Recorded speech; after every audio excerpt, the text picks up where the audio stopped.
नमस्कार आप सभी को।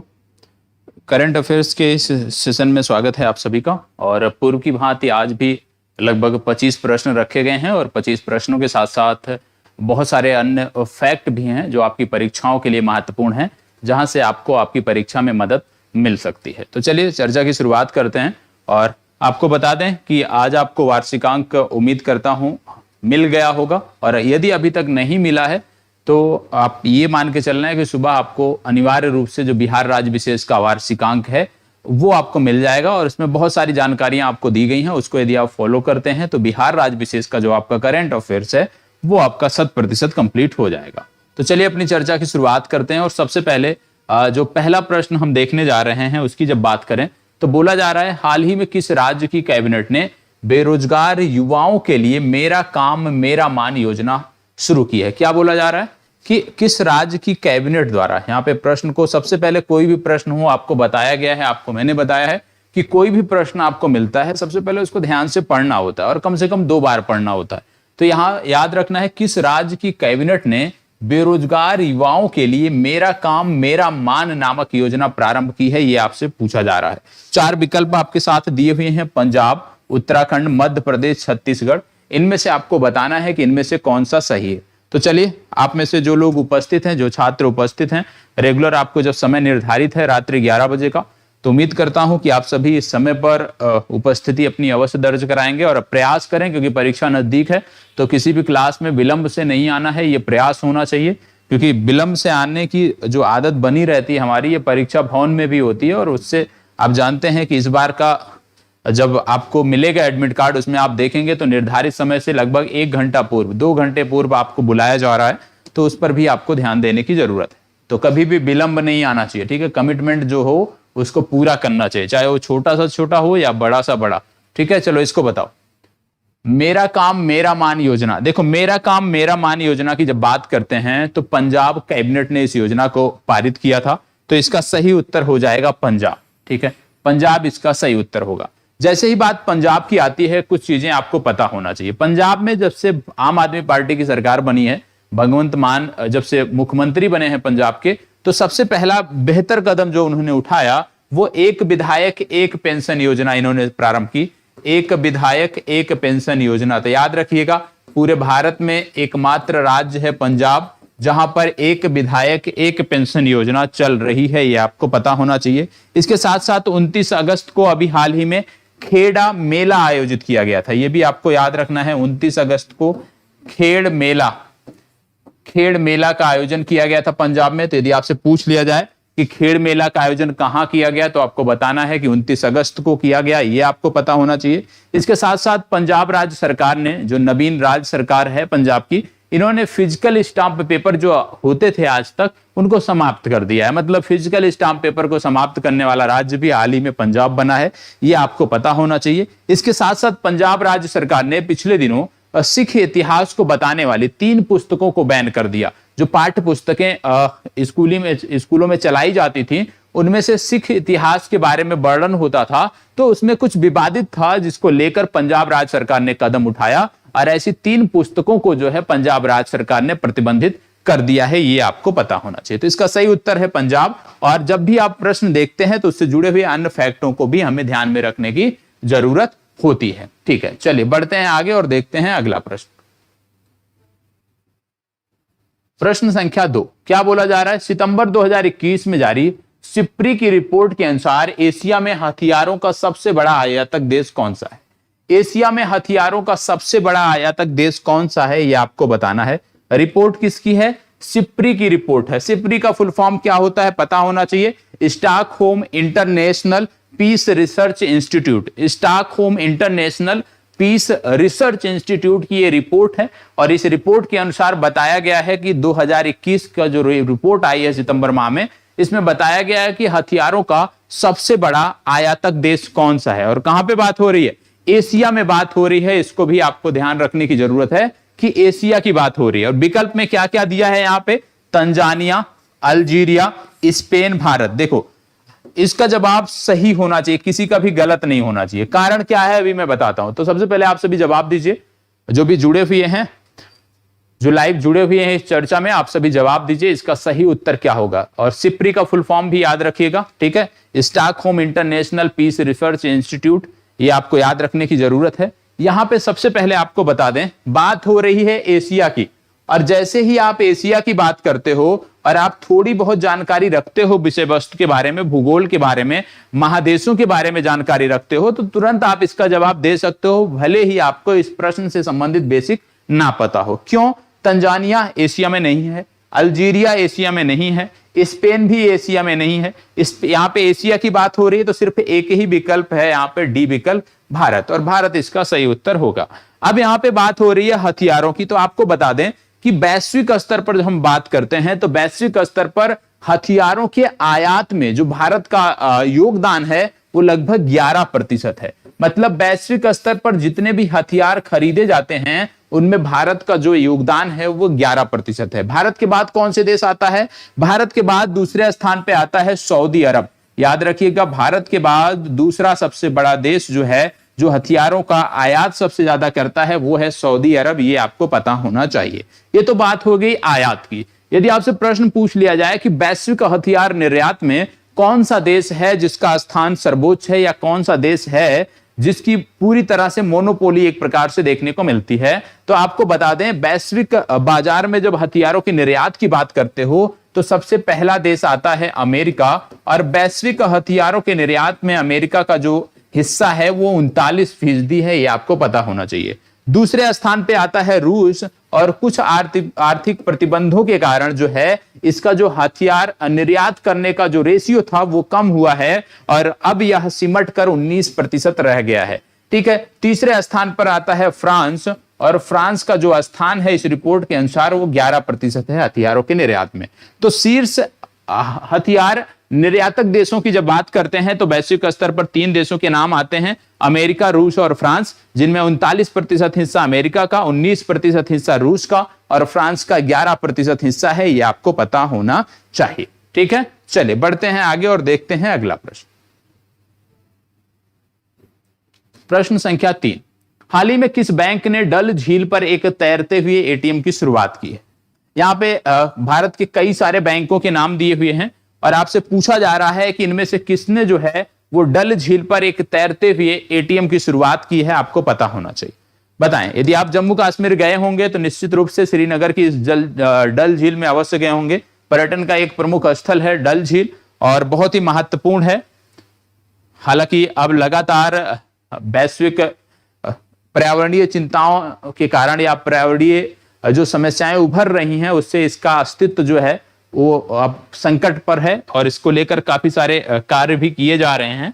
यहाँ पे बैंकों की जब बात कर रहे हैं तो इसमें काम किया है एसबीआई ने। ठीक है, इसका सही उत्तर है एसबीआई।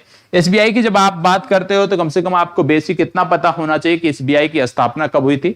1 जुलाई वर्ष 1955 को एसबीआई की स्थापना हुई थी। इतनी बेसिक जानकारी है जो आपको पता होना चाहिए। चलिए प्रश्न संख्या 4 पर आते हैं। प्रश्न संख्या 4 में क्या बोला जा रहा है? किस राज्य सरकार ने हाल ही में पानी बचाओ पानी मुफ्त पाओ योजना के तहत मुफ्त पानी मुहैया कराने की घोषणा की है? तो सबसे पहली बात, योजना के बारे में पता होना चाहिए। योजना क्या है? पानी बचाओ पानी मुफ्त पाओ। तो पानी बचाओ पानी मुफ्त पाओ योजना किस राज्य की है, और इसके अंतर्गत ये मुफ्त पानी मुहैया करा रहा है यह राज्य? बताएं किस राज्य की यह योजना है, आपको बताना है। फास्ट जवाब दीजिएगा। आप जानते हैं भारत का एक राज्य था जो 19 दिसंबर को, याद रखिएगा, 19 दिसंबर को आप कह सकते हो मुक्त हुआ था, आजाद हुआ था, और पुर्तगालियों से मुक्त हुआ था। वर्ष 1961 की घटना थी, और जब वर्ष 1961 की 19 दिसंबर की घटना की बात करते हैं और पुर्तगालियों से मुक्त होने की बात करते हैं तो गोवा दमन दीव का नाम आता है। इसमें कौन सा विकल्प में दिया है? गोवा दिया है, मतलब ये जो राज्य है ये आपका गोवा इस प्रश्न के लिए सही उत्तर है। आपको पता होगा गोवा को पुर्तगालियों से मुक्त कराने के लिए एक विशेष अभियान चलाया गया था, और इस ऑपरेशन का नाम था ऑपरेशन विजय। इसको भी आपको याद रखने की जरूरत है। जब आपसे पूछ लिया जाए कि गोवा राज्य स्थापना दिवस कब मनाया जाता है तो आप बताओगे कि गोवा राज्य स्थापना दिवस 30 मई को मनाया जाता है। क्यों 30 मई को मनाया जाता है? क्योंकि 30 मई वर्ष 1987 को गोवा को एक राज्य के रूप में स्थापित किया गया था। ये आपको पता होना चाहिए। यहाँ की भाषा जो है वो है कोंकणी। कोंकणी भाषा यहाँ पे बोली जाती है आधिकारिक तौर पे, और कोंकणी भाषा की जब बात करते हैं तो संविधान की 8वीं अनुसूची के अंतर्गत जो भाषाओं का जिक्र है, जिन भाषा 22 भाषाओं का जिक्र है, उनमें से एक भाषा आपकी यह भी है कोंकणी, यह आपको पता होना चाहिए। यदि आपसे पूछ लिया जाए कि गोवा का सबसे उच्चस्त पॉइंट कौन सा है या उच्चतम बिंदु कौन सा है, तो आपको याद रखना है सोनसोगोर। सोनसोगोर नामक स्थान है जो गोवा का सबसे उच्चतम बिंदु है, यह आपको पता होना चाहिए। सोनसोगोर पूछा जा सकता है आपसे, इसके बारे में आपको पता होना चाहिए। इसके साथ साथ आपको बता दें, यहां पे एक नदी है जिसको बोलते हैं तेरेखोल। तेरेखोल नामक एक नदी है, और ये नदी क्यों महत्वपूर्ण है, क्योंकि ये दो राज्यों की सीमा बनाती है। वो राज्य कौन कौन से हैं? महाराष्ट्र और गोवा। तो याद रखिएगा, तेरेखोल नदी जो है ये महाराष्ट्र और गोवा की सीमा को निर्धारित करने वाली नदी है और गोवा से संबंधित है। गोवा की बात करते हैं तो गोवा के जो वन्य जीव अभ्यारण्य है अपने आप में महत्वपूर्ण है, जिनमें आपको देखने को मिलता है महादेई, नेत्रावली वन्य जीव अभ्यारण्य, कोटीगांव वन्य जीव अभ्यारण्य, भगवान महावीर वन्य जीव अभ्यारण्य। ये कुछ महत्वपूर्ण वन्य जीव अभ्यारण्य है जो आपको गोवा के संदर्भ में पता होना चाहिए। गोवा में आपको मोलम राष्ट्रीय उद्यान भी देखने को मिलता है, इसके बारे में भी आपको जानकारी होनी चाहिए। तो जब हम राज्यों का जिक्र करते हैं तो हमारा ध्यान होना चाहिए कि वहां से संबंधित विशेष रूप से जो वाइल्ड लाइफ सेंचुरी है, वन्य जीव अभ्यारण्य जो हैं, ठीक है, उनके बारे में अवश्य जानकारी हो, क्योंकि परीक्षाओं में अब अक्सर जो है वो वन्य जीव अभ्यारण्यों के बारे में ही ज्यादातर प्रश्न देखने को मिल रहे हैं। राष्ट्रीय उद्यानों से संबंधित चर्चा अब कम देखने को मिलती है, क्योंकि राष्ट्रीय उद्यान हम लगातार रटते रहते हैं, पढ़ते रहते हैं, और इस प्रकार से अब वन्य जीव अभ्यारण्य पर आपको ज्यादा फोकस करना है। पूर्वोत्तर के जो राज्य हैं उनके वन्य जीव अभ्यारण्य आपको पता होना चाहिए। महाराष्ट्र हो गया, गोवा हो गया, कर्नाटक हो गया, ठीक है, आंध्र प्रदेश हो गया। तो इन सभी के भी आपको वन्य जीव अभ्यारण्य पर ज्यादा फोकस करने की जरूरत है। यहां पे आपको डॉक्टर सलीम अली पक्षी अभ्यारण्य भी आपको देखने को मिलेगा, यह भी आपको याद रखना है। ठीक है, चलिए बढ़ते हैं आगे। प्रश्न संख्या 5, 100% आबादी का टीकाकरण करने वाला पहला जिला कौन सा है? 100% आबादी को टीकाकरण करने वाला पहला जिला कौन सा है? और अभी हम गोवा की बात कर रहे थे, तो आपको बता दें भारत का जो पहला अल्कोहल म्यूजियम बना है वह भी गोवा में बना है, यहां याद रखिएगा। भारत का पहला रेबीज मुक्त राज्य कौन सा है यदि आपसे पूछ लिया जाए, तो भारत का पहला रेबीज मुक्त जो राज्य है वह भी गोवा है, यह भी आपको याद रखना है। चलिए बताएं, इस प्रश्न का जवाब बताएं। इस प्रश्न का जवाब आप बताएं। इसका सही उत्तर क्या होगा आपको बताना है, फास्ट जवाब दीजिएगा। इस प्रश्न का सही उत्तर क्या होगा? चलो बताएं। देखो, इसका सही उत्तर है इंदौर। सही उत्तर क्या है? इसका सही उत्तर है इंदौर। और जब आप इंदौर की बात करते हो तो आपको पता होगा इंदौर स्थित कहां पे है? मध्य प्रदेश से संबंधित आपका शहर है इंदौर, और लगातार चर्चा में रहने वाला शहर है। तो इसका सही उत्तर है इंदौर, ये आपको पता होना चाहिए। ठीक है, अब इसमें इंदौर के साथ और क्या चीजें आपको याद रखने की जरूरत है? इसमें याद रखने की जरूरत है मध्य प्रदेश के बारे में कुछ अन्य फैक्ट के बारे में, जिनमें सबसे पहले आप देखोगे ओंकारेश्वर बांध के बारे में। ओंकारेश्वर बांध ये यहीं से संदर्भित है, क्यों चर्चा में है ये आपको कमेंट बॉक्स में बताना है। वर्तमान समय में ओंकारेश्वर बांध मध्य प्रदेश का क्यों चर्चा में है, ये आपको कमेंट बॉक्स में शेयर करना है। आपको बता दें मध्य प्रदेश में मुख्यमंत्री बाल आशीर्वाद योजना चलाई जा रही है, यह आपको पता होना चाहिए। विश्व का सबसे बड़ा जो तैरता हुआ आप कहेंगे सौर ऊर्जा संयंत्र है, वो मध्य प्रदेश में लगाया जा रहा है, यह आपको पता होना चाहिए। अमर शहीद चंद्रशेखर की जो प्रतिमा स्थापित की गई, पिछले दिनों मैंने आपको बताया, वो कहां पे स्थापित की गई? भोपाल शहर में स्थापित की गई। और भोपाल की जब बात करते हैं तो राजा भोज के बारे में भी आपको पता होना चाहिए। इसको बताइए, हाल ही में किस प्रौद्योगिकी संस्थान ने दुनिया का पहला plant based smart air purifier विकसित किया है? क्या बोला जा रहा है? प्लांट बेस्ड, दुनिया का पहला plant based smart air purifier की बात हो रही है, बताएं। प्लांट बेस्ड पहला एयर प्यूरिफायर किस प्रौद्योगिकी संस्थान ने विकसित किया है, इसके बारे में आपको बताना है।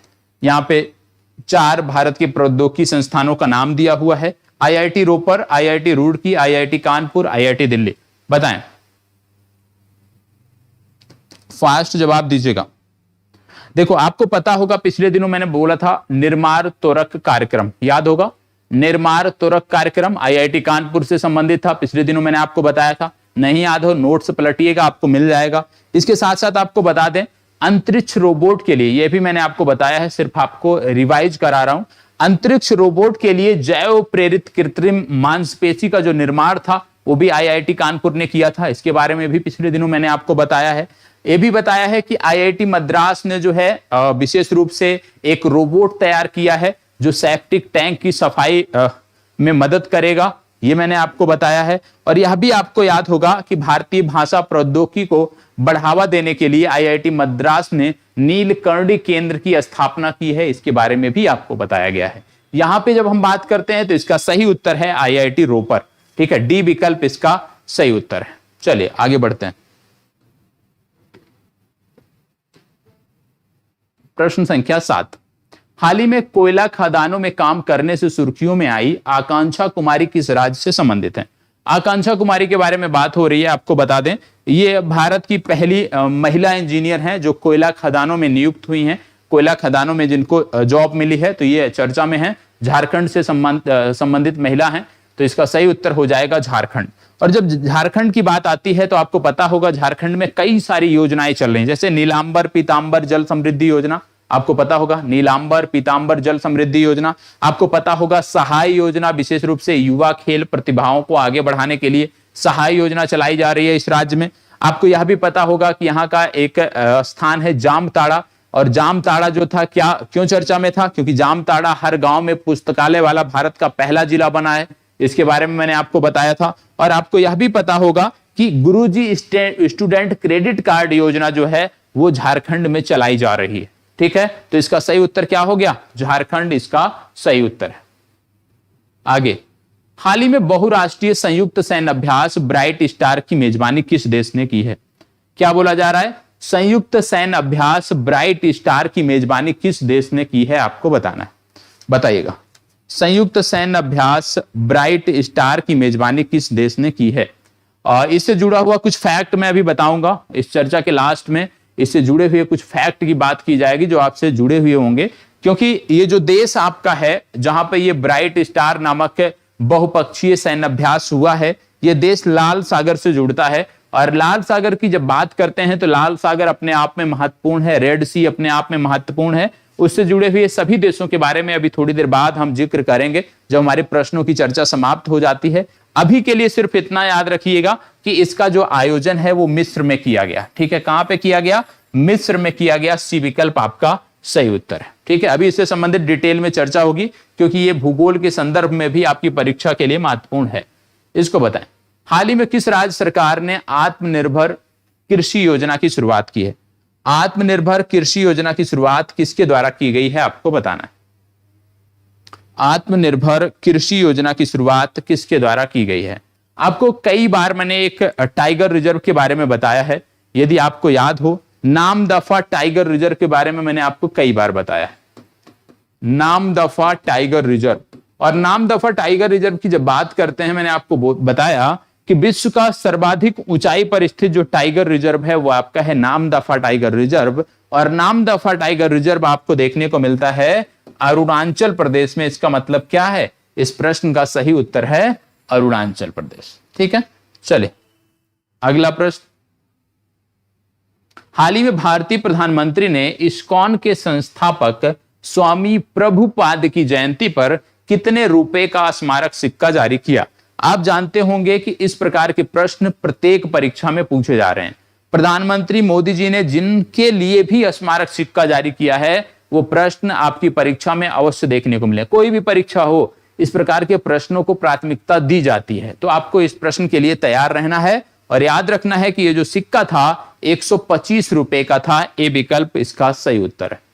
इसको बताइए, हाल ही में अंतरराष्ट्रीय जलवायु शिखर सम्मेलन की मेजबानी किस देश ने की? हाल ही में अंतरराष्ट्रीय जलवायु शिखर सम्मेलन की मेजबानी किस देश ने की, आपको बताना है, बताएं। हाल ही में अंतरराष्ट्रीय जलवायु शिखर सम्मेलन की मेजबानी किस देश ने की, आपको बताना है। फास्ट जवाब दीजिएगा। 4 विकल्प हैं, फ्रांस, स्विट्जरलैंड, भारत और श्रीलंका। इनमें से आपको अपने विकल्प का चुनाव करना है, बताएं। देखो इसका सही उत्तर है भारत, सी विकल्प इसका सही उत्तर है। इसको बताओ। हाल ही में किस राज्य ने ओबीसी के लिए 27% आरक्षण को मंजूरी दी है? यह राज्य कौन सा है जिसने ओबीसी के लिए 27% आरक्षण को मंजूरी दी है? आपको बताना है, बताइएगा। यह राज्य कौन सा है जिसने ओबीसी के लिए 27% आरक्षण को मंजूरी दी है? चलें फास्ट जवाब दीजिएगा। राज्य कौन सा है जिसने ओबीसी के लिए 27% आरक्षण को मंजूरी दी है? 4 विकल्प आपके सामने हैं। इन 4 विकल्पों में से आपको सही उत्तर का चुनाव करना है, बताएं। चलें नोट कर लीजिएगा, इसका सही उत्तर है मध्य प्रदेश। ठीक है, और मध्य प्रदेश के बारे में भी जानकारी दी गई है, इसलिए मैं उस चर्चा को नहीं छेड़ रहा हूं। अब यहां पे हम बात कर लेते हैं, क्या बोला जा रहा है। हाल ही में चर्चा में रहा कॉर्बी आंगलोंग क्षेत्र किस राज्य से संबंधित है? कॉर्बी आंगलोंग क्षेत्र जो है ये किस राज्य से संबंधित है? आपको बताना है। चलिए बताइएगा, कॉर्बी आंगलोंग क्षेत्र किस राज्य से संबंधित है? आपको बता दें कि ये जो राज्य है यहां पे एक आपको Deepor Beel Wildlife Sanctuary भी देखने को मिलता है। दीपोर बोल वाइल्ड लाइफ सेंचुरी भी देखने को मिलता है, ये आपको पता होना चाहिए। और दीपोर बेल कहीं बोला जाता है, कहीं दीपोर बील बोला जाता है। ठीक है, तो जो भी आप समझते हो दीपोर बील या दीपोर बेल, तो दीपोर बील वाइल्ड लाइफ सेंचुरी यहां से संबंधित है। और दीपोर बील जो वाइल्ड लाइफ सेंचुरी थी, इसको पर्यावरणीय प्रभाव के कारण संवेदनशील क्षेत्र घोषित किया गया था। और जब हम बात करते हैं दीपोर बील की, तो आपका सही जवाब हो जाएगा असम। ठीक है, और असम की जब बात करते हैं तो याद रखिएगा, असम राज्य सरकार ने एक योजना की शुरुआत की है शिक्षा के लिए, जिसका नाम है विद्यारथ स्कूल ऑन व्हील्स परियोजना। विद्यारथ स्कूल ऑन व्हील्स परियोजना की शुरुआत असम राज्य ने की है, ये आपको पता होना चाहिए।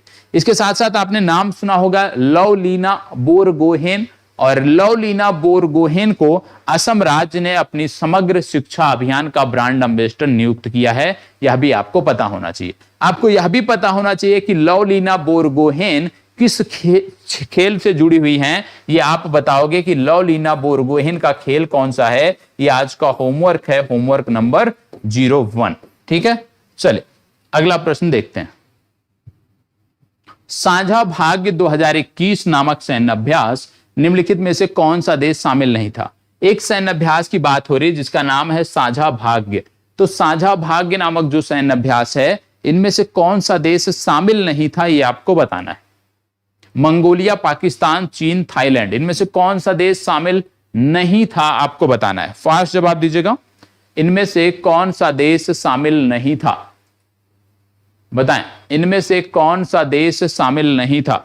याद रखिएगा, इनमें से सभी देश, मंगोलिया, पाकिस्तान, चीन, थाईलैंड, सभी शामिल थे। इसका आयोजन भी मंगोलिया में किया गया, यह भी आपको याद रखना है। और मंगोलिया के बारे में जब बात करते हैं तो आपको यह भी पता होना चाहिए, भारत भी मंगोलिया के साथ एक सैन्य अभ्यास करता है जिसका नाम है नोमैडिक एलिफेंट। यह भी आपको याद रखना है, नोमैडिक एलिफेंट नामक सैन्य अभ्यास भारत मंगोलिया के साथ करता है। ठीक है, इसके साथ साथ आपको बता दें कि भारत और अल्जीरिया, अल्जीरिया अफ्रीका का एक देश है, तो भारत और अल्जीरिया के मध्य एक सैन्य अभ्यास आयोजित हुआ था। और इस सैन्य अभ्यास में, यह पहला सैन्य अभ्यास था, नौसैनिक सैन्य अभ्यास था भारत और अल्जीरिया के मध्य। और इसमें यदि हम बात करें तो आईएनएस तवर जो है ये भारत की तरफ से भाग लिया था। तो आईएनएस तवर ने इसमें भाग लिया। भारत और अल्जीरिया के मध्य ये पहला सैन्य अभ्यास था, नौसैनिक सैन्य अभ्यास था। ये जानकारी आपको होनी चाहिए। चलिए बढ़ते हैं आगे। अगला है, हाल ही में किस क्षेत्र के बिलो क्रिकेट बैट को भौगोलिक संकेत दिया गया? मतलब किस क्षेत्र के बिलो क्रिकेट बैट को जीआई टैग प्राप्त हुआ है, यह आपसे पूछा जा रहा है। कश्मीर, मेरठ, नागपुर, पुणे। कश्मीर, मेरठ, नागपुर, पुणे, यह आपको बताना है कि किस क्षेत्र के क्रिकेट बैट को जीआई टैग प्रदान किया गया।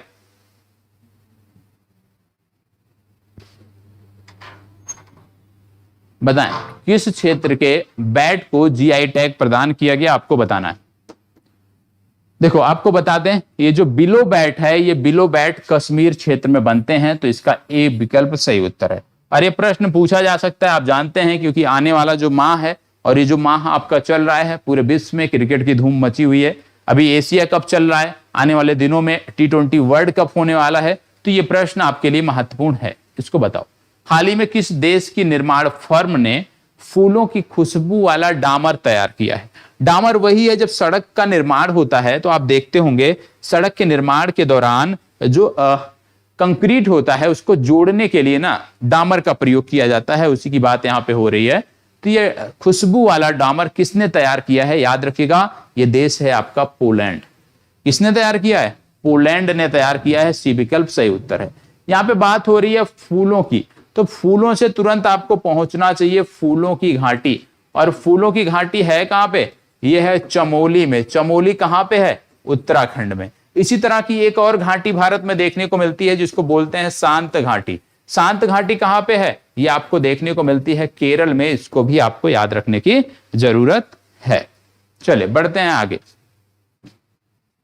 अगला प्रश्न, हाल ही में भारत का पहला जैव ईंट आधारित भवन कहां तैयार किया जा रहा है? हाल ही में भारत का पहला जैव ईंट आधारित भवन कहां तैयार किया जा रहा है, ये आपको बताना है। चलिए बताइए, भारत का पहला जैव ईंट आधारित भवन कहां तैयार किया जा रहा है? बताएं, जैव ईंट आधारित भवन कहां तैयार किया जा रहा है? देखो, जैव ईंट आधारित भवन की बात हो रही है, ये IIT हैदराबाद में तैयार किया जा रहा है। ए विकल्प इसका सही उत्तर है। चलिए इसको बताओ, हाल ही में किस राज्य ने वतन प्रेम योजना की शुरुआत की है? फास्ट जवाब, वतन प्रेम योजना की शुरुआत किस राज्य ने की है, आपको बताना है। बताइएगा, वतन प्रेम योजना की शुरुआत किस राज्य ने की है? फास्ट जवाब, आपको पता होगा पिछले दिनों आपको बताया गया था तरल नैनो यूरिया संयंत्र की स्थापना इस राज्य में हुई थी। आपको बताया गया था कि अलंग शिपयार्ड इसी राज्य से संबंधित है। और बात किसकी हो रही है? बात हो रही है गुजरात की। सी विकल्प आपका सही उत्तर है। चलिए आगे बढ़ते हैं। इसको बताओ, 2 साल के बच्चों को कोरोना वैक्सीन लगाने वाला दुनिया का पहला देश कौन सा बना है? 2 साल के बच्चों को कोरोना वैक्सीन लगाने वाला दुनिया का पहला देश कौन सा बना है, आपको बताना है। फास्ट बताइए, फास्ट जवाब दीजिएगा। फास्ट जवाब, 2 साल के बच्चों को कोरोना वैक्सीन लगाने वाला दुनिया का पहला देश कौन सा बन गया है? पिछले दिनों भी बताया है मैंने, यह है क्यूबा। ठीक है, क्यूबा बना है। और जब बात आती है कोविड वैक्सीन की, बहुत सारी वैक्सीन आपने पढ़ लिया, वो आज के संदर्भ में महत्वपूर्ण नहीं है। एनकोवैक्स आपके लिए महत्वपूर्ण है। एनकोवैक्स क्यों महत्वपूर्ण है? क्योंकि जानवरों के लिए जो पहली कोविड वैक्सीन बनी है उसका नाम है एनकोवैक्स। और एनकोवैक्स को किसने बनाया है? ये ICAR की नेशनल रिसर्च सेंटर है जो हिसार में है, उसने इसको तैयार किया है। तो सिर्फ इतना याद रखना है, एनकोवैक्स, और एनकोवैक्स को हिसार लैबोरेटरी ने तैयार किया है। इसको बताइए, हाल ही में किस भारतीय जीव विज्ञानी ने कछुआ संरक्षण में ग्लोबल अवार्ड जीता? कछुआ संरक्षण में ग्लोबल अवार्ड किसने जीता है, आपको बताना है। भारत के वो कौन से जीव वैज्ञानिक थे जिन्होंने कछुआ संरक्षण में ये अवार्ड जीता है, आपको बताना है। फास्ट जवाब दीजिएगा, फास्ट जवाब दीजिएगा। 4 नाम यहां पे आपको देखने को मिल रहे हैं। इन 4 नामों पर आपको विचार करना है और अपना जवाब चुनना है। यहां पे एक नाम दिख रहा है अयान संकटा, इसके बारे में आप नोट कर सकते हैं। वर्ष 2021 इंटरनेशनल यंग इको, याद कर लीजिएगा, यंग इको जो अवार्ड दिया गया वो दिया गया इनको। नमिता गोखले का नाम दिया गया है, Namita Gokhale. Yamin Hazarika women of substance award इनको मिला है 7वां। जसप्रीत बुमराह का नाम दिया है, टेस्ट क्रिकेट में सबसे तेज 100 विकेट लेने वाले भारतीय गेंदबाज बने हैं। इनका नाम आपको पता होना चाहिए। इसका सही उत्तर है शैलेंद्र सिंह। ठीक है, इस प्रश्न के लिए सही उत्तर है शैलेंद्र सिंह, और शैलेंद्र सिंह को कछुआ संरक्षण में यह अवार्ड दिया गया है। अगला प्रश्न, किस राज्य सरकार द्वारा प्राणवायु देवता पेंशन योजना शुरुआत की? बहुत पुरानी योजना है, जो हमारे पुराने छात्र होंगे निश्चित रूप से आप जानते होंगे। बताएं, प्राणवायु देवता पेंशन योजना विशेष रूप से जो पुराने पेड़ हैं, जो हमें जो आप कह सकते हो जो हमें ऑक्सीजन प्रदान करते हैं, उनको काटा ना जाए बल्कि उनको संरक्षित किया जाए, और उसके बदले में ये राज्य सरकार जिसका भी वृक्ष होगा वो उसको कुछ सहायता देगी, उसको कुछ मासिक पेंशन देगी। इसलिए इस योजना को आपको याद रखना है। ये सरकार है हरियाणा राज्य सरकार ने इसकी शुरुआत की है। विशेष रूप से जो सैकड़ों वर्ष पुराने वृक्ष हैं उनको काटा ना जाए, बल्कि उनको संरक्षित किया जाए, क्योंकि उनसे प्राणदायिनी ऑक्सीजन प्रदान हमें होती है, हमें प्राप्त होती है, इसलिए उसको संरक्षित करना है। तो इसकी किसकी योजना है? हरियाणा राज्य सरकार की योजना है। इसको बताओ, विश्व का सबसे बड़ा कार्बन डाइऑक्साइड कैप्चरिंग प्लांट कहां शुरू किया गया है? विश्व का सबसे बड़ा कार्बन डाइऑक्साइड कैप्चरिंग प्लांट कहां शुरू किया गया है, आपको बताना है। विश्व का सबसे बड़ा कार्बन डाइऑक्साइड कैप्चरिंग प्लांट कहां शुरू किया? Greenland, Iceland, Norway, Sweden. इन चारों में से कौन सा सही है आपको बताना है। चलो जवाब दीजिएगा फास्ट। चलो इसका सही जवाब है आइसलैंड, बी विकल्प इसका सही उत्तर है। इसको बताओ, किस देश में छोटे पैमाने पर भांग, जिसको कैनाबिस बोलते हैं, भांग की खेती को वैध बनाने का निर्णय लिया है? ऐसा कौन सा देश है जिसने सीमित स्तर पर, यदि हम बात करें तो जो भांग की खेती थी उसको अलाउ कर दिया है, उसको लीगल कर दिया है? वो देश कौन सा है आपको बताना है। यहां पे 4 देश दिए हैं, मैक्सिको, पाकिस्तान, इटली, अफगानिस्तान। वो देश कौन सा है आपको बताना है। फास्ट जवाब दीजिएगा। चले बताएं। ये देश आपका है इटली। कौन सा देश है? इटली, सी विकल्प इसका सही उत्तर है। इसको बताइए, पावर सेक्टर में साइबर सिक्योरिटी लागू करने वाला भारत का पहला राज्य कौन सा है? पावर सेक्टर में साइबर सिक्योरिटी लागू करने वाला भारत का पहला राज्य कौन सा है, बताएं। पावर सेक्टर में साइबर सिक्योरिटी लागू करने वाला भारत का पहला राज्य कौन सा है आपको बताना है। फास्ट जवाब, भारत का पहला राज्य कौन सा है? मध्य प्रदेश, राजस्थान, तेलंगाना या केरल? इसका सही उत्तर है ए विकल्प, मध्य प्रदेश। चलिए इसको बताएं। हाल ही में तमिलनाडु की मन्नार की खाड़ी में ऊर्जा द्वीप बनाने की घोषणा की गई है। इनमें कौन सा देश सहायता उपलब्ध करा रहा है? मतलब तमिलनाडु के पास जो मन्नार की खाड़ी है वहां पर ऊर्जा द्वीप बनाने की बात की जा रही है। और ये जो ऊर्जा द्वीप बन रहा है इसमें एक सरकार है जो सहायता हमारी कर रही है। वो कौन सी सरकार है, यही आपसे पूछा जा रहा है। बताएं वो कौन सी सरकार है जो ऊर्जा द्वीप बनाने में हमें सहायता प्रदान कर रही है? बताएं वो कौन सी सरकार है जो ऊर्जा द्वीप बनाने में हमें सहायता प्रदान कर रही है?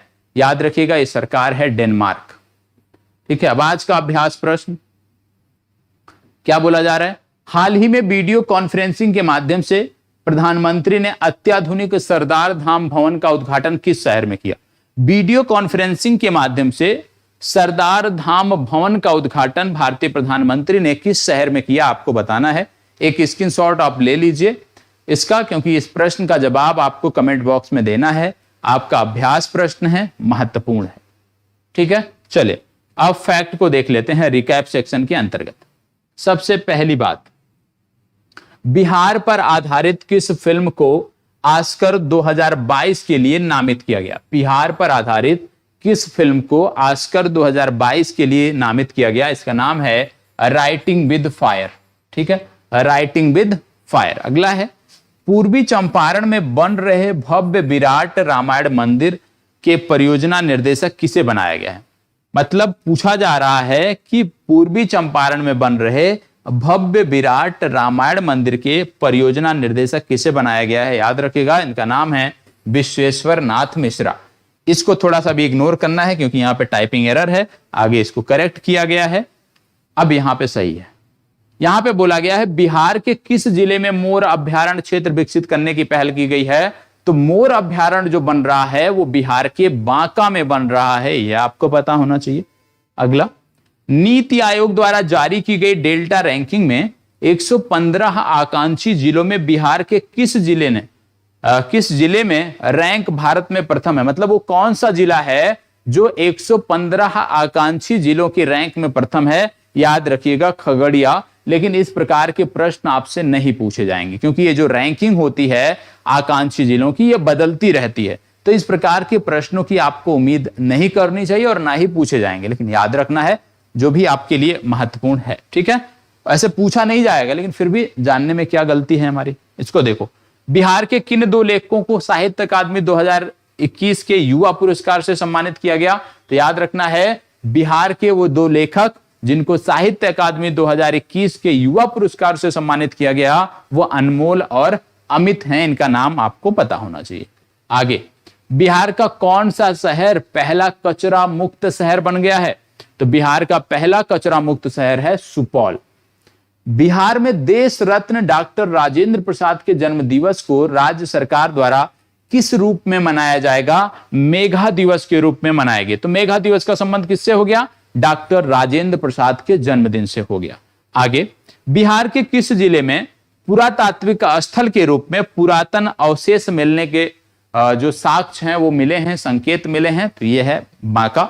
ये आपको पता होना चाहिए। आगे, अगला, बिहार सरकार द्वारा शिक्षा का सर्वश्रेष्ठ पुरस्कार मौलाना अबुल कलाम आजाद शिक्षा पुरस्कार 2021 से किसे सम्मानित किया गया? बोला जा रहा है बिहार राज्य का जो सर्वश्रेष्ठ पुरस्कार है विशेष रूप से शिक्षा का, वो किसको दिया गया? तो याद रखना है, वर्ष 2021 के लिए डॉक्टर शंकरनाथ झा को दिया गया। अगला, बिहार के किस स्वर्ण पदक विजेता खिलाड़ी को राष्ट्रपति द्वारा ध्यानचंद्र खेल रत्न अवार्ड से सम्मानित किया गया? तो इनका नाम है प्रमोद भगत। इनका नाम आपको याद रखना है, ठीक है। तो प्रमोद भगत को राष्ट्रपति ने ध्यानचंद्र खेल रत्न अवार्ड से सम्मानित किया। अगला, बिहार सरकार द्वारा राज्य के किस जिले में मंकी पार्क बनाया जा रहा है? तो अररिया में मंकी पार्क बन रहा है। इसको बताओ। बिहार का पहला सीबीजी प्लांट किस जिले में लगाया जा रहा है? कंप्रेस्ड बायोगैस प्लांट किस जिले में लगाया जा रहा है? तो बिहार का पहला कंप्रेस्ड बायोगैस जो प्लांट है वो बक्सर में लगाया जा रहा है। अगला आपका फैक्ट क्या है? भागलपुर के किन प्रमुख उत्पादों को वैश्विक स्तर पर ब्रांडिंग के लिए डाक विभाग द्वारा विशेष आवरण का विमोचन किया गया? तो ये है कतरनी चावल और जर्दालू आम, ठीक है। आगे, अमृत महोत्सव बिहार में गंगा किनारे पंचवटी पौधे लगाने का निर्णय किया गया। इनमें कौन कौन से पौधे लगाए जाएंगे? पीपल, नीम, आम, पाकर और गूलर। इन्हीं पौधों का जिक्र हम जब वन महोत्सव मनाते हैं इन्हीं का जिक्र करते हैं। इसको बताइए, बिहार के किस खिलाड़ी ने टोक्यो पैरा ओलंपिक में हाई जंप में कांस्य पदक जीता? शरद कुमार ने पैरा ओलंपिक में हाई जंप में कांस्य पदक जीता। तो शरद कुमार का नाम पता होना चाहिए, इनके खेल के बारे में जानकारी होनी चाहिए। अगला, बिहार स्थित किस टाइगर रिजर्व में गिद्धों के संरक्षण की योजना बनाई गई है? तो बिहार के अंतर्गत एकमात्र राष्ट्रीय उद्यान है वाल्मीकि नेशनल पार्क, वाल्मीकि राष्ट्रीय उद्यान, और उसी के अंतर्गत आता है वाल्मीकि नगर टाइगर रिजर्व। तो वाल्मीकि नगर टाइगर रिजर्व में गिद्ध संरक्षण की योजना बनाई गई है। अगला आपका आता है, एग्रो और वर्ल्ड जैविक एक्सपो 2022 में किस राज्य के जैविक उत्पादों को विशिष्ट पुरस्कार प्रदान किया गया? याद रखिएगा, यहां पे यदि हम बात करते हैं तो थोड़ा सा टाइपिंग एरर है, इसलिए इसको इग्नोर करना है, ठीक है। आगे बढ़ते हैं। अगला आपका आता है, राज्य स्तरीय डाक टिकट प्रदर्शनी बिहार डिजीपैक्स 2022 में बिहार के किस जीआई उत्पाद पर डाक टिकट जारी किया गया? तो मगही पान। मगही पान को भी जीआई टैग भौगोलिक संकेतक पूर्व में प्राप्त हुआ है, उसी पर यह डाक टिकट जारी किया गया। अगला, बिहार सरकार द्वारा किस वर्ष तक विद्यालय शिक्षा में 100% सकल नामांकन अनुपात हासिल करने का लक्ष्य रखा गया है? वर्ष 2030 तक ये लक्ष्य रखा गया है। तो ये तो हो गया हमारा प्रीलिम्स फैक्ट या रिकैप सेक्शन के अंतर्गत जो हम फैक्ट देखते हैं वो हो गया। अभी हमने देखा था ब्राइट स्टार सैन्य अभ्यास के बारे में, तो अब थोड़ा सा ब्राइट स्टार सैन्य अभ्यास के बारे में चलते हैं। मैंने आपको बोला था कि ब्राइट स्टार जो सैन्य अभ्यास है उसके बारे में हमें जानकारी करनी है। अब ये आपको एक मैप दिख रहा होगा, ठीक है, स्पष्ट रूप से दिख रहा होगा, बहुत ही स्पष्ट दिख रहा है। अब इसमें यदि हम बात करते हैं तो सबसे पहले मैंने आपको बोला ब्राइट स्टार जो सैन्य अभ्यास था, बहुपक्षीय सैन्य अभ्यास था, इसका आयोजन कहां हुआ? मिस्र में हुआ। और ये जो आप देख रहे हो, ये जो आप देश देख रहे हो, इसमें ये जो आप देश देख रहे हैं ये पूरा का पूरा जो है ये मिस्र के अंतर्गत आता है, ठीक है। ये वाला पूरा देश जो आपका आता है ये मिस्र है, ठीक है। तो ये मिस्र के अंतर्गत आता है, ये हमने देख लिया, इजिप्ट के अंतर्गत आता है। अब मिस्र हमने देख लिया, तो जैसे ही हमने मिस्र देखा, हमने देखा कि इस रीजन में एक सागर है जो महत्वपूर्ण है और उसका नाम है लाल सागर, ठीक है।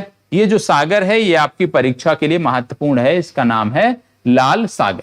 अब जैसे ही हम लाल सागर की बात करते हैं, भूगोल की दृष्टि से क्या पूछा जा सकता है कि ये जो रेड सी है इससे कौन कौन से देश सीमा बनाते हैं। तो सबसे पहले रेड सी में बात करें तो सऊदी अरबिया, ठीक है, फिर इसके बाद यमन, मतलब दो देश आपके हो गए, सऊदी अरब और यमन, ठीक है। फिर इसके जब पश्चिमी भाग में आते हो तो सबसे पहले आपको आता है जिबूती, ठीक है, जिबूती, ये आपको पता होना चाहिए। जिबूती के बाद फिर जब आप आगे बढ़ते हो तो आप देखते हो इरिट्रिया, ठीक है, इरिट्रिया की राजधानी है अस्मारा। फिर उसके आगे आप बढ़ते हो तो आप देखते हो सूडान, और सूडान के बाद आप देखते हो मिस्र। तो जब बात आती है कि कौन कौन से देश हैं जो लाल सागर से सीमा बनाते हैं, तो 4 देश तो पहले अफ्रीका के आपको याद रखने हैं। कौन कौन? यदि हम उत्तर से दक्षिण बात करें तो सबसे पहले मिस्र, फिर सूडान, फिर इरिट्रिया और जिबूती। ये उत्तर से दक्षिण का इनका क्रम हो गया, मिस्र, सूडान, इरिट्रिया और जिबूती। फिर जब हम एशिया के देशों में, खाड़ी के देशों में बात करते हैं तो सऊदी अरब और यमन। टोटल कहने का मतलब है कि लाल सागर से जो सीमा बनाते हैं कुल 6 देश हैं, 4 अफ्रीका के हैं, बाकी 2 एशिया के। ये आपको पता होना चाहिए। फिर इसके बाद जब बात करते हुए, ये तो हो गया कौन कौन से देश सीमा बनाते हैं, एक बात होगी। दूसरा, इन देशों की राजधानी आपको पता होना चाहिए, ये दूसरी बात होगी। ये आपका होमवर्क है कि इन सभी 6 देशों की राजधानियों के बारे में आप कमेंट बॉक्स में हमें बताओगे। अब सबसे पहले आप देखते हो लाल सागर को, तो लाल सागर का जो उत्तरी छोर है ये आपके लिए महत्वपूर्ण है। अब ये जो लाल सागर का उत्तरी छोर है, ये आप देखने को मिल रहा होगा कि इसके उत्तरी छोर पर आपको देखने को मिलता है गल्फ ऑफ अदाबा। इसका जो उत्तरी क्षेत्र है यहां पे आपको देखने को मिलता है गल्फ ऑफ अकाबा, ठीक है, अकाबा की खाड़ी यहां पे आपको देखने को मिलती है, यह आपको पता होना चाहिए। और दूसरी तरफ यहीं पे गल्फ ऑफ सुएज भी देखने को मिलती है, ठीक है। मतलब लाल सागर के उत्तरी छोर पर क्या क्या देखने को मिलता है? अकाबा की खाड़ी और सुएज की खाड़ी, ये देखने को मिलता है। और इसी सुएज की खाड़ी से होकर फिर आपको देखने को मिलता है सुएज कैनाल, सुएज नहर। और सुएज नहर क्या करती है? लाल सागर को कनेक्ट किससे करती है? सुएज नहर, सुएज नहर लाल सागर को कनेक्ट कर देती है भूमध्य सागर से, ये आपको पता होना चाहिए। क्योंकि ये जो ऊपर का एरिया देख रहे हैं आप, मेडिटेरियन सी लिखा हुआ है, ये ऊपर का भूमध्य सागर, तो ये एक चीज ये आपको पता होना चाहिए। दूसरी बात, जब आप बात करते हो कि इसके दक्षिणी छोर पर क्या है, तो इसके दक्षिणी छोर पर सबसे पहले आपको देखने को मिलता है एक जल संधि, और इस जल संधि का नाम है बाब अल मंडेव। तो यहां पे जो आप देखने को पाते हो एक जल संधि है जिसका नाम है बाब अल मंडेव, ये आपको पता होना चाहिए। और बाब अल मंडेव जल संधि क्या करती है? बाब अल मंडेव जो जल संधि है ये लाल सागर को जोड़ती है किससे? ये लाल सागर को जोड़ती है अदन की खाड़ी से, अदन की खाड़ी से और हिंद महासागर से। तो याद रखना है, बाब अल मंडेव लाल सागर को अदन खाड़ी और हिंद महासागर से जोड़ती है। तो ये फैक्ट है जो आपको पता होना चाहिए। इसी तरह से जब भी आप रसिया के बारे में पढ़ते हो, जब भी जॉर्जिया के बारे में पढ़ते हो, तो वहां की जो इस प्रकार के जल निकाय हैं, वाटर बॉडीज हैं, उनके बारे में आपको ध्यान से जाकर पढ़ना चाहिए। आज एक डेमो दिया है मैंने आपको। अब आगे से जब भी मैं बोलो कैस्पियन सागर पढ़ लो, भूमध्य सागर पढ़ लो, तो आपको जाकर उसको इसी तरह से पढ़ना है कि कौन कौन से देश हैं, कौन कौन से वहां पे निकाय देखने को मिलते हैं, कौन सी नदियां देखने को मिलती है, ये सभी आपके लिए महत्वपूर्ण हैं। तो आज की जो चर्चा है वो यहीं पे समाप्त होती है, और कल फिर मिलेंगे। कल तो रविवार है, कल आपकी कक्षा ऑफ रहेगी, ठीक है। सोमवार को पुनः मिलेंगे सुबह 8 बजे और रात्रि 11 बजे। तो सोमवार को 8 बजे आप सबकी उपस्थिति अनिवार्य है, उपस्थित रहना है आप सभी को, और वहां पर भी हम चर्चा करेंगे जो भी हमारा वहां पे सेशन चल रहा है। और रात्रि 11 बजे, कल रविवार है इसलिए कल आपकी कक्षा अवकाश है, ठीक है। चलिए, धन्यवाद, बहुत बहुत आभार।